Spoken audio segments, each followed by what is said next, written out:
Welcome to mica nine. Tollywood famous singer Mangli ఏపీలో మరోసారి hot topic అయింది. కొన్ని రోజులుగా సోషల్ మీడియాలో మంగ్లీని తెగ ట్రోల్స్ చేస్తున్నారు. ఇటీవల రథ సప్తమి వేళ అరసవెల్లికి కేంద్ర మంత్రి రామ్మోహన్ నాయుడు మంగ్లీని ప్రోటోకాల్లో స్పెషల్ గా దర్శనం కల్పించడంతో ఈ వివాదానికి దారితీసింది. దేవుడి కార్యక్రమానికి వెళ్తే నాపై విష ప్రచారం చేస్తారా అంటూ మంగ్లీ తాజాగా ఒక బహిరంగ లేఖ విడుదల చేసింది. దయచేసి నన్ను వదిలేయండి అంటూ రిక్వెస్ట్ చేసింది. అసలు ఎందుకు మంగ్లీని ట్రోల్ చేస్తున్నారు?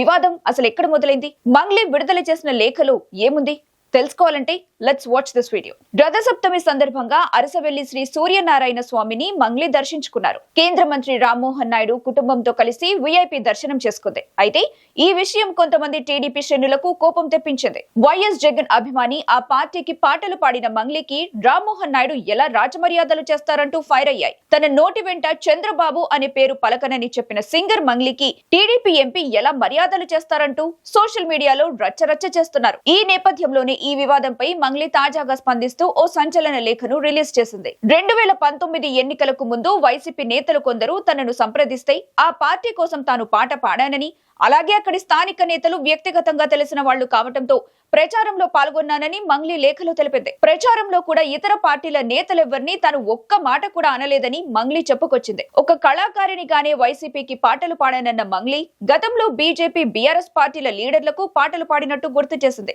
అయితే అప్పటికే తనపై రాజకీయ పార్టీ ముద్ర పడటంతో మిగతా పార్టీలకు చెందిన వాళ్లకు తన పాట దూరమైందని, చాలా అవకాశాలు కోల్పోయి అవమానాలు కూడా ఎదుర్కొన్నానని మంగ్లీ ఆవేదన వ్యక్తం చేసింది. అందుకే 2024 ఎన్నికల సమయంలో ఏ పార్టీకి పాట పాడలేదని తెలిపింది.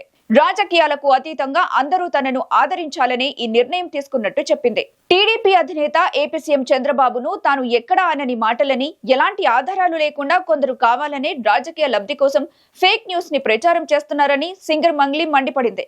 చంద్రబాబుకు తాను పాట పాడనన్నది వాస్తవం కాదని, ఈ విషయంపై ప్రమాణం చేసి చెబుతున్నానని లేఖలో క్లారిటీ ఇచ్చింది. దేశ రాజకీయ చరిత్రలో ఒక ప్రత్యేక స్థానం కలిగిన అంత పెద్ద మనిషిని నేనంత మాట అన్నానని ప్రచారం చేయడం న్యాయమేనా అంటూ ప్రశ్నించింది. 2019 ఎన్నికల్లోని వీడియో క్లిప్లతో రాజకీయ పార్టీలకు ముడిపెట్టి తనపై విష ప్రచారం చేస్తున్నారని, ఒక గిరిజన కుటుంబం నుంచి వచ్చిన తనను ఇలా ట్రోల్ చేయడం చాలా బాధాకరమని మంగ్లీ ఆవేదన వ్యక్తం చేసింది. ఒక ఆర్టిస్ట్ గా తనకు పాటే అన్నింటికంటే ముఖ్యమన్న మంగ్లీ తన పాటకు రాజకీయ రంగు పులముద్దని విజ్ఞప్తి చేసింది. తనకు ఏ రాజకీయ పార్టీలతో సంబంధం లేదని క్లారిటీ ఇచ్చింది.